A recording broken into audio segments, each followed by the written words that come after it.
Hi, I'm Tanner Larson, and my presentation is on Cynthia Cooper, the whistleblower for WorldCom. She followed several of the steps in our book. She didn't approach her manager immediately because he was actually the one involved in the questionable accounting issues. She went directly to the outside auditors and to the audit committee to talk about a reserve issue of $400 million that they decided to get rid of and use to prop up income. Um, she discussed with her parents later on some of her worries about being a whistleblower. She didn't share specifics, but she did tell them that she was worried and that her team had found some things that were quite serious. She took it to the next level from the very start. She went to the audit committee, like I talked about, and they initially sided with her supervisor, Mr. Sullivan, but later on, after she had acquired the evidence that fraud was actually occurring, $3.8 billion worth, they sided with her. I don't think that WorldCom had a company's ethics officer or ombudsman, correct me if I'm wrong, but she did follow the proper channels of authority and did acquire an attorney and tried to act ethically. She went outside of her chain of command. Like I said, she skipped her supervisor. She went to the outside auditors.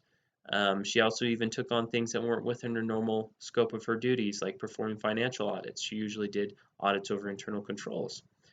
This is where she found out that the company had no justification for capitalizing line items.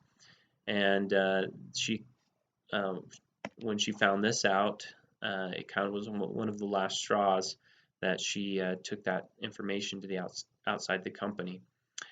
She went outside the company several times. The first time was to Arthur Andersen about the reserve, the 400 million reserve that Mr. Sullivan got rid of. They sided with Mr. Sullivan, but Arthur Andersen got in trouble because of the Enron scandal, and so WorldCom got new auditors. They got KPMG to be their new auditors.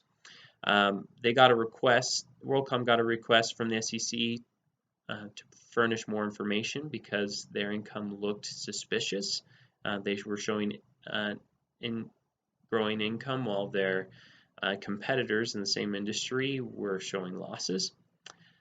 She approached the head of the audit committee with her concerns, and she approached KPMG once she had evidence of the $3.8 billion fraud. She presented that fraud evidence to the audit committee and then testified later in court about the fraud.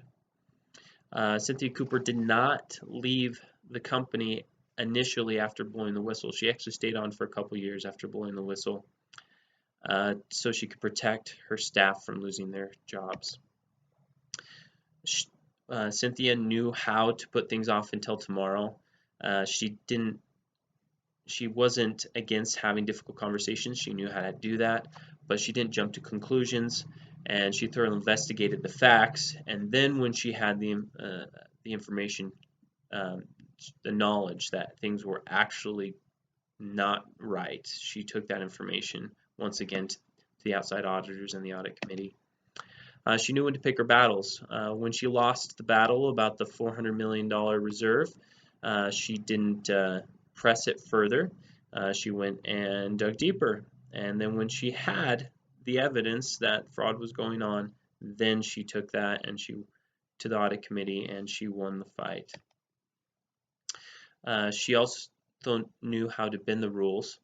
Her team bent the rules in several instances. Once again, they started doing financial audits instead of, which wasn't within their normal realm of their duties.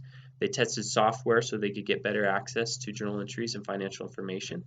They performed their investigation in secret at night after company hours, and they copied the fraud evidence onto a CD-ROM. All of these things could have were pushing the limits, I bet, of their company policies. And Cynthia did find a compromise in the end. I'm sure she would have loved to leave WorldCom after everything that she had gone through, but she decided to stay on for a couple of years to protect the jobs of the people that she cared about. Her job was pretty secure because of the positive publicity she'd received. WorldCom couldn't let her go without receiving even more negative publicity. So she was able to stay on, protect the jobs and the livelihoods of those in her department. Well, that's my presentation on Cynthia Cooper, the whistleblower for WorldCom. Thank you so much for watching.